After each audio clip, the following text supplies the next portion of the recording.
Assalamualaikum warahmatullahi wabarakatuh. Pada kesempatan kali ini, saya akan memaparkan beberapa subtema sebagai tugas akhir dari mata kuliah Ekonomi Internasional. Adapun subtemanya yaitu sebagai berikut.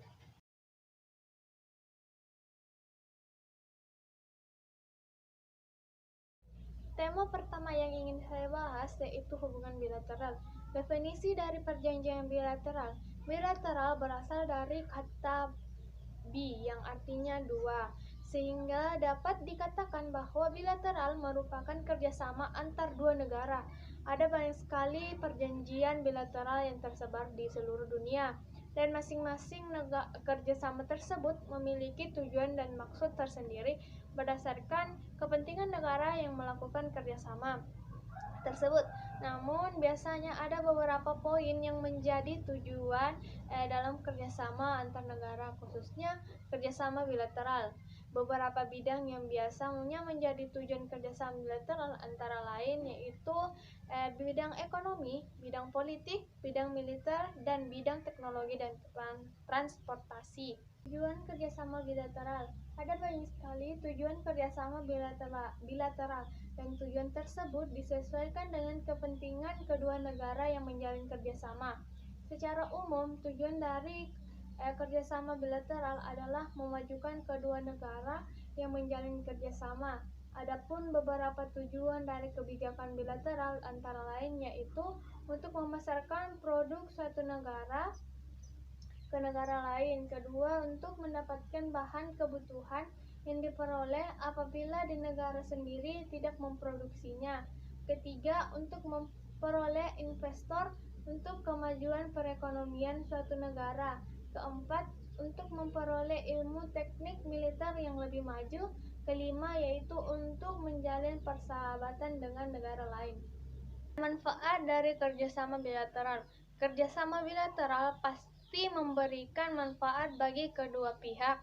Adapun manfaat kerjasama bilateral ialah yang pertama yaitu menambahkan keuntungan negara, kedua mempererat hubungan antar negara, ketiga memasarkan produk dalam negeri, keempat meningkatkan kerjasama ekonomi, kelima yaitu memudahkan mendapatkan pinjaman keuangan, keenam yaitu meningkatkan ilmu pengetahuan dan teknologi.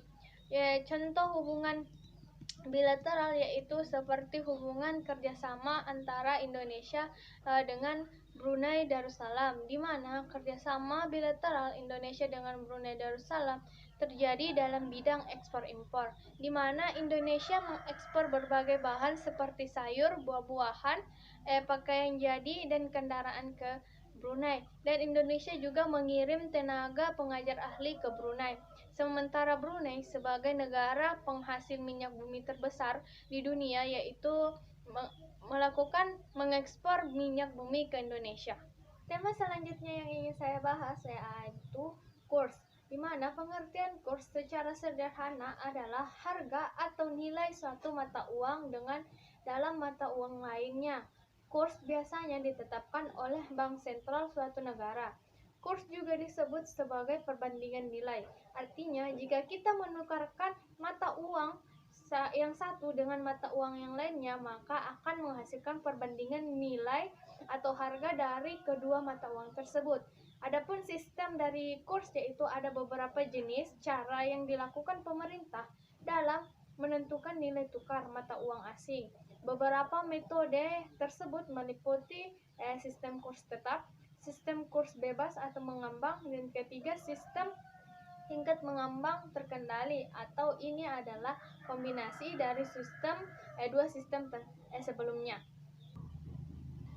Kurs dibedakan menjadi 3 jenis transaksi, yaitu yang pertama kurs beli dan kurs jual, yang kedua kurs silang, yang ketiga kurs pound, dan kurs foreign pound exchange rates.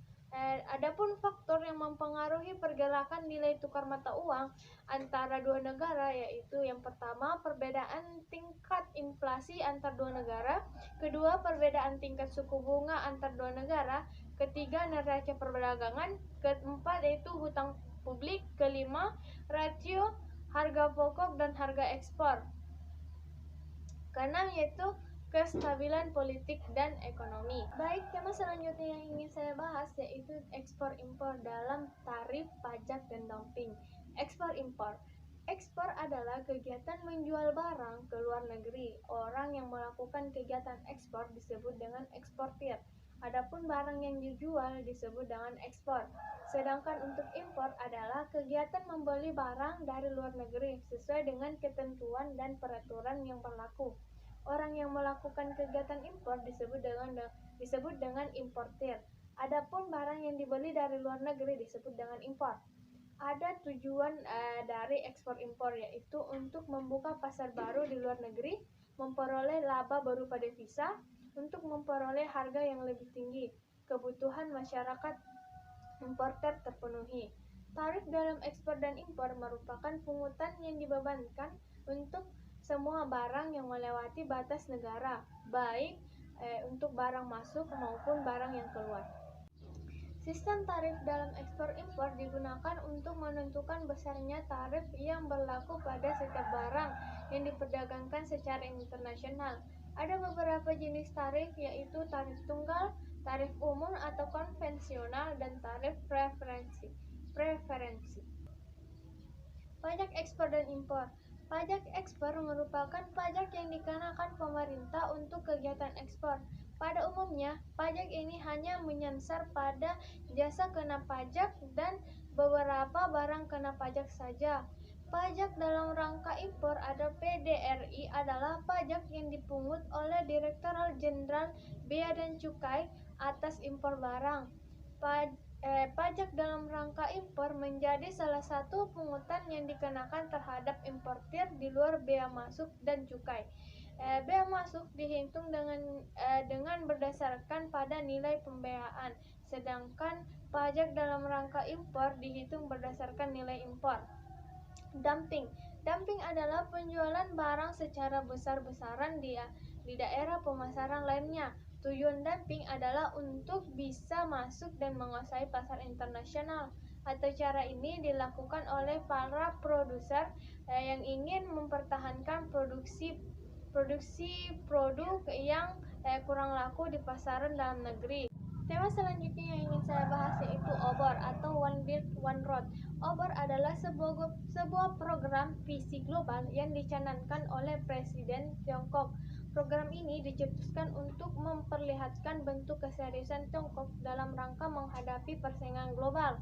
Fokus dalam program ini adalah untuk menciptakan rute perdagangan internasional, mewujudkan peluang bisnis Tiongkok, dan menciptakan koridor ekonomi berskala global yang membentang lebih dari 60 negara. OBOR adalah bentuk inisiatif kerjasama yang ditawarkan oleh Tiongkok kepada negara-negara lain. Tujuan ekonomi OBOR adalah untuk mengatasi kondisi ekonomi jangka pendek yang menekankan sehingga perlu dicarikan jalan keluar yang berakar dan industrinya yang over capacity. Konsep OBOR sendiri merupakan sebuah konsep yang diadaptasi dari kerajaan di masa lalu. Konsep tersebut sama halnya dengan konsep jalur sutra kuno yang berasal dari peradaban Tiongkok pada masa dinasti Han. Jalur sutra kuno merupakan rute perdagangan internasional yang mempertemukan banyak peradaban-peradaban maju yang hidup pada zaman tersebut melalui aktivitas perdagangan.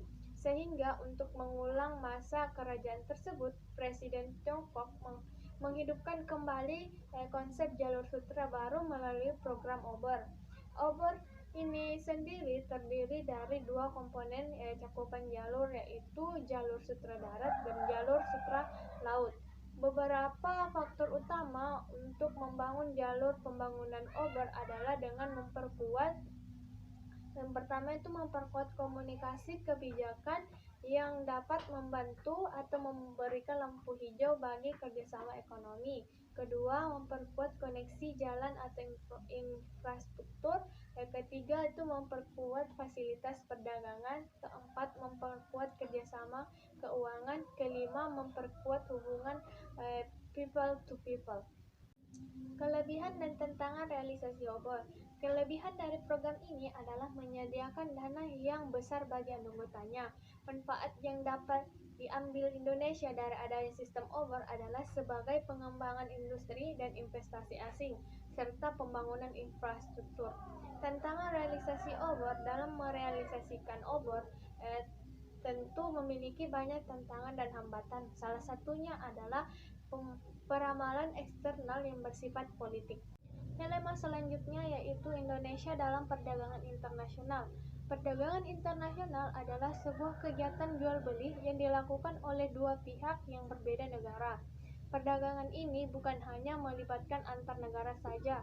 Pihak individu maupun perusahaan yang melakukan perdagangan dengan pihak lain dari negara lain juga disebut dengan perdagangan internasional. Ada beberapa manfaat dari perdagangan internasional, diantaranya yaitu pertama, menjalin persahabatan antar negara. Kedua, memperoleh barang yang tidak dapat diproduksi di negara sendiri. Ketiga, memperoleh keuntungan dari spesialisasi. Keempat, itu memperluas pasar dan menambah keuntungan.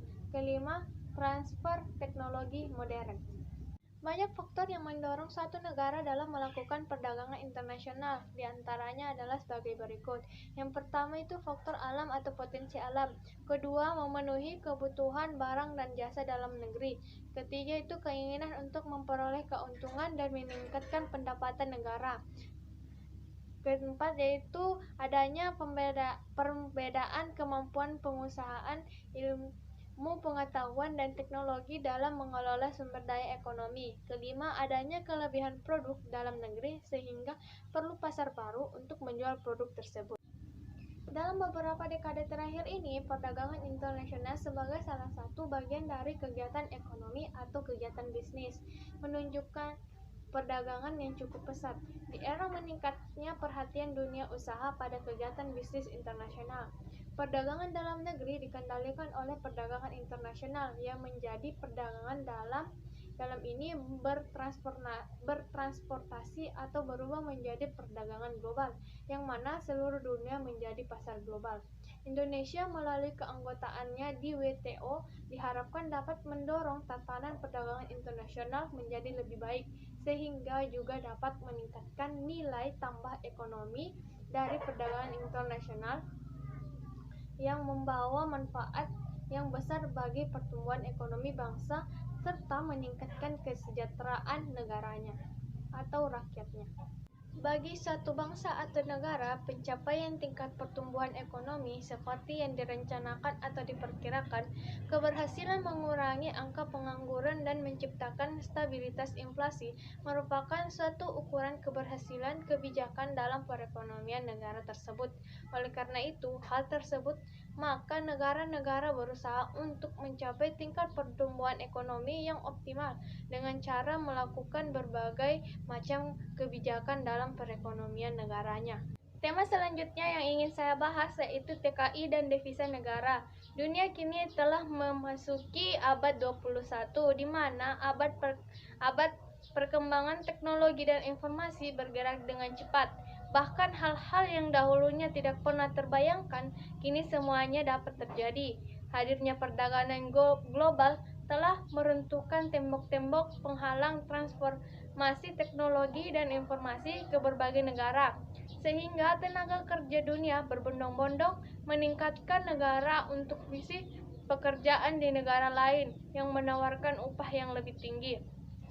Pengertian dari TKI pada pasal 1 ayat 2 Undang-Undang Nomor 13 Tahun 2003 tentang Ketenaga Kerjaan dinyatakan bahwa tenaga kerja adalah setiap orang yang mampu melakukan pekerjaan guna menghasilkan barang atau jasa, baik untuk menentukan kebutuhan sendiri maupun untuk masyarakat. Adapun TKI yang pergi bekerja di negara lain ada dua macam, yaitu dapat dilihat dari skill maupun kemampuan mereka. Yang pertama yaitu TKI yang bekerja di luar negeri yang memang memiliki skill di bidang tertentu. Contohnya seperti orang yang bekerja di perusahaan asing di luar negeri. Yang kedua itu TKI yang dikenal sebagai TKI non-skill, yaitu TKI yang bekerja sebagai pembantu rumah tangga. Peran TKI dalam meningkatkan devisa negara. TKI atau Tenaga Kerja Indonesia adalah sebutan bagi warga negara Indonesia yang bekerja di luar negeri dalam hubungan kerja untuk jangka waktu tertentu dengan menerima upah. Selain ditujukan untuk mengurangi jumlah pengangguran dalam negeri, TKI juga dianggap sebagai salah satu sumber pendapatan devisa negara. Maka dari itu sering disebut sebagai pahlawan devisa karena menambah mata uang asing di kas negara, karena umumnya TKI akan mengirimkan sebagian dari hasil pendapatan mereka ke tanah air. Semakin banyak TKI, semakin menghasilkan upah dan mengirimkannya ke Indonesia, semakin besar pula kontribusi mereka terhadap naiknya devisa negara. Semakin besarnya juga pertumbuhan devisa negara, maka berimbas pada tingginya tingkat pertumbuhan ekonomi Indonesia. Problematika TKI sebagai penghasil devisa, di mana sumbangsi para TKI tidak bisa dipandang sebelah mata. Bila ditinjau dari jumlah remitasi atau uang yang dikirim TKI dari luar negeri sebagai perbandingan remitansi dari buruh migran, lebih tinggi dari jumlah dana yang dikumpulkan pemerintah lewat program amnesti pajak. Namun, sebagian kalangan menganggap pengiriman TKI informal mencerminkan ketidakmampuan negara dalam menyediakan lapangan kerja. Selain itu, masalah terbesar yang dihadapi buruh migran saat ini adalah overcharging, yang dimana para agensi atau perusahaan jasa tenaga kerja di Indonesia mengenakan potongan gaji terlalu tinggi terhadap gaji para pekerjaannya. Tema selanjutnya yang ingin saya bahas yaitu IMF, World Bank, APEC, ASEAN, Uni Eropa, dan Liga Arab. Kerjasama internasional merupakan perwujudan dari hubungan-hubungan yang berpijak pada kepentingan nasional. Nah, kerjasama internasional bentuknya bermacam-macam pula, mulai dari kerjasama ekonomi, perdagangan, dan lain-lain. Kerjasama ekonomi internasional mempunyai cakupan yang lebih luas daripada perdagangan internasional. Adapun bentuk badan-badan kerjasama ekonomi internasional di antara lain yaitu yang pertama IMF, di mana kepanjangan dari International Monetary Fund, yang adalah lembaga Bretton Woods yang didirikan pada tahun 1994 dan berpusat di Washington, Amerika Serikat. IMF memberikan bantuan keuangan dan bekerja dengan pemerintah untuk memastikan pengeluaran negara yang dapat dipertanggungjawabkan. Yang kedua itu adalah World Bank, yang mana adalah organisasi global yang bekerja untuk memberikan pinjaman kepada negara-negara berkembang untuk membantu negara menghilangkan kemiskinan. Perbedaan mendasar antara IMF dan World Bank adalah yaitu IMF meminjamkan uang kepada bank sentral, sedangkan untuk World Bank sendiri yaitu meminjamkan uang kepada pemerintahan. Jadi IMF dan World Bank adalah dua lembaga yang banyak dikenal oleh warga dunia, yang mana lembaga ini memang kerap memberikan kucuran dana dan untuk program ekonomi tanah air yang tentunya negara lain di dunia ini. Yang kedua yaitu ASEAN, atau yang sering dikenal dengan Himpunan Bangsa-Bangsa Asia Tenggara, adalah organisasi kawasan yang mewadahi kerjasama antar negara di Asia Tenggara sejak tahun 1967, yang didirikan pada tanggal 6 Agustus tahun 1967 di Bangkok, ibu kota Thailand. Tujuan dari Asia sendiri ialah menciptakan pemeliharaan dan peningkatan perdamaian, keamanan, ketahanan, dan kawasan bebas senjata nuklir atau senjata pemusnah massal. Yang keempat yaitu APEC, atau Kerjasama Ekonomi Asia Pasifik, yang didirikan pada tahun 1968. APEC sendiri bertujuan untuk mengukuhkan pertumbuhan ekonomi dan mempercepat komunikasi negara-negara di Asia Pasifik. Kerjasama dari APEC memberikan manfaat bagi negara anggota, terutama anggotanya yang sedang dalam kondisi berkembang, termaksud Indonesia juga, membuat harga barang dan jasa menjadi lebih murah dan dapat meningkatkan kemampuan untuk lebih berpartisipasi dalam meningkatkan ekspor. Yang kelima yaitu Uni Eropa, yang mana organisasi kerjasama regional di bidang ekonomi dan politik negara di negara Eropa juga merupakan organisasi antar pemerintah dan supranasional yang beranggotakan negara-negara Eropa.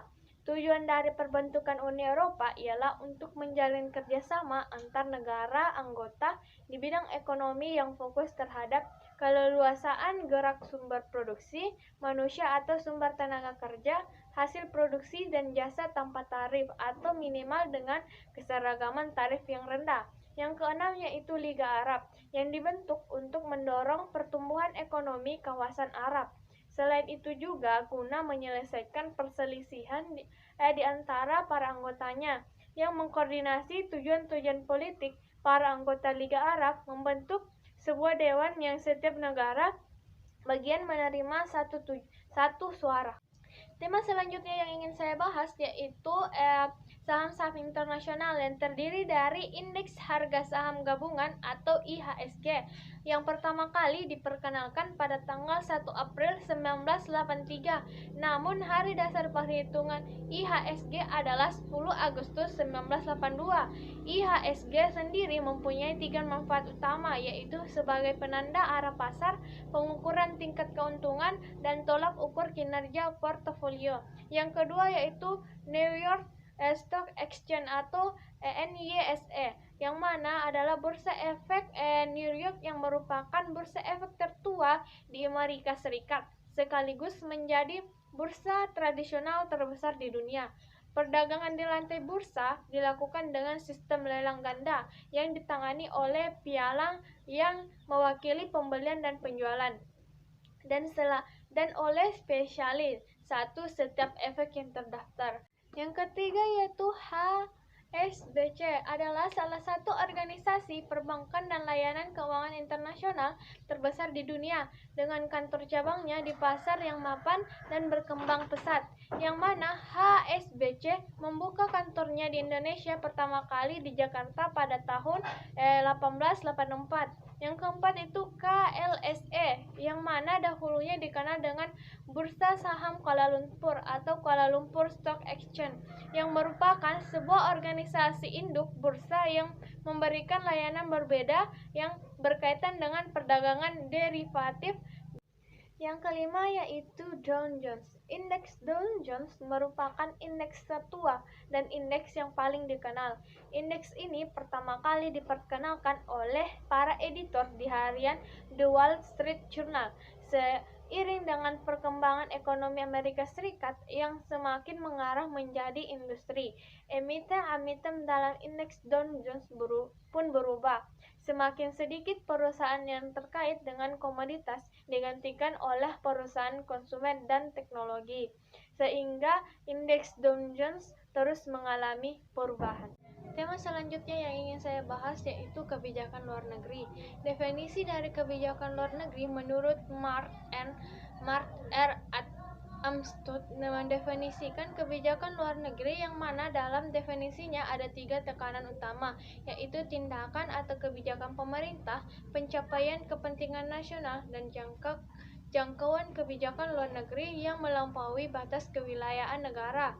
Dengan demikian, semua kebijakan pemerintah yang membawa dampak bagi aktor lain dari luar batas wilayahnya secara konseptual merupakan bagian dari kepentingan kebijakan luar negeri. Jadi, kebijakan luar negeri juga bisa diartikan sebagai seperangkat rencana atau komitmen yang menjadi pedoman bagi perilaku pemerintah dalam berhubungan dengan aktor-aktor lain di lingkungan eksternal, yang mana rencana dan komitmen tersebut diterjemahkan ke dalam langkah-langkah dan tindakan yang nyata berupa mobilitas sumber daya yang diperlukan untuk menghasilkan suatu efek dalam pencapaian tujuan. Model-model kebijakan luar negeri. Ada 3 jenis model kebijakan luar negeri, yaitu pertama, model kebijakan luar negeri yang dipengaruhi oleh Rational Choice Theory. Yang kedua yaitu model biokratik politik. Yang ketiga, teori poliheuristik dalam kebijakan luar negeri, yang mana teori poliheuristik adalah pengambilan keputusan yang dikembangkan sebagai alternatif untuk kedua model aktor rasional klasik yang awalnya dikembangkan pada tahun 1990-an dan pengambilan keputusan kybernetik. Ada beberapa fungsi umum kebijakan luar negeri, yaitu pertama, melindungi keamanan nasional, misalnya dengan mengembangkan kekuatan militer dan masuk ke aliansi keamanan negara lainnya. Kedua, yaitu menjaga dan meningkatkan kekuatan ekonomi nasional dan kesejahteraan. Ketiga, yaitu membina pembangunan daerah strategi penting dan negara melalui bantuan pembangunan bilateral dan multilateral. Yang keempat yaitu mendukung martabat manusia melalui misalnya bantuan kemanusiaan dan hak asasi manusia strategi. Tujuan kebijakan luar negeri. Ada 3 tujuan dalam kebijakan luar negeri, yaitu pertama, tujuan kepentingan dan penilaian inti. Kepentingan dan nilai inti dapat digambarkan sebagai sejenis kepentingan yang untuk mencapainya kebanyakan orang bersedia melakukan pengorbanan yang sebesar-besarnya. Kedua yaitu tujuan jangka menengah. Terdapat beberapa tujuan jangka menengah, yaitu mencakup usaha pemerintah memenuhi tuntutan dan kebutuhan perbaikan ekonomi melalui tindakan internasional. Ketiga yaitu tujuan jangka panjang. Tujuan jangka panjang adalah rencana, impian, pandangan mengenai organisasi politik atau ideologi terakhir sistem internasional, aturan yang mengatur hubungan dalam sistem itu dan peran negara tertentu di dalamnya. Baik, tema selanjutnya yang ingin saya bahas yaitu OPEC. Sejarah OPEC. Negara-negara yang menjadi anggota OPEC ini merupakan negara yang melakukan ekspor minyak bumi. OPEC berdiri di tanggal 14 September tahun 1961 di Baghdad, Irak. Negara pendiri dari OPEC ialah 5, yaitu Irak, Iran, Kuwait, Arab Saudi, serta Venezuela. Markas OPEC pada awalnya ialah berlokasi di Jenewa yang kemudian berpindah ke Wina, Australia. Pada awal dibentuknya itu sudah menjadi kesepakatan bahwa OPEC ini mempunyai tujuan untuk dapat menjaga kestabilan harga minyak internasional untuk kepentingan negara-negara yang menjadi anggotanya. Venezuela ini merupakan sebuah negara yang pertama menjadi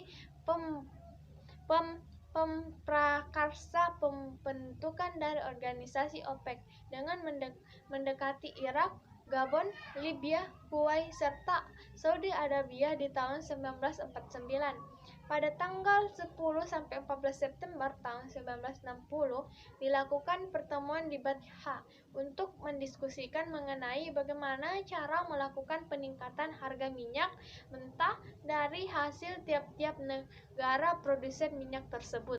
OPEC didirikan dengan tujuan sebagai yang pertama yaitu tujuan ekonomi, yaitu mempertahankan harga minyak dan menentukan harga sehingga menguntungkan negara-negara produsen.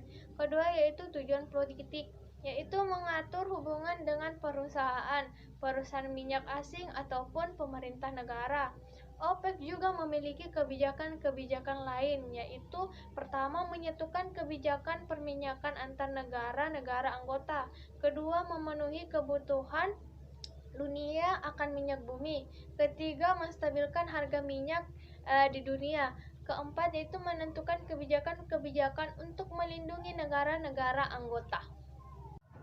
Peran Indonesia terhadap OPEC. Sejak menjadi anggota OPEC pada tahun 1962, Indonesia ikut berperan aktif dalam penentuan arah dan kebijakan OPEC, khususnya dalam rangka menstabilkan jumlah produksi dan harga minyak pasar internasional. Indonesia tidak sedikit mendapat keuntungan sebagai anggota OPEC. Sebaliknya, Indonesia juga memberikan kontribusi nyata dalam posisinya sebagai anggota OPEC. Sebaliknya, pada tahun 1980-an di mana pendapatan dari sektor migas dominan. Indonesia mendapat keuntungan atas sikap OPEC yang teguh menjaga stabilitas harga minyak. Oleh karena itu, jika saat ini muncul keinginan keluar dari OPEC, Indonesia akan memilih jalan keluar dengan baik-baik. Ada dua alasan utama yang mendorong Indonesia keluar dari OPEC. Yang pertama yaitu posisi Indonesia yang kini sebagai negara net importer, berbeda kepentingan dengan anggota OPEC lainnya. Yang kedua yaitu untuk memberikan pemahaman kepada masyarakat bahwa sekarang ini Indonesia tidak lagi memiliki minyak yang berlimpah.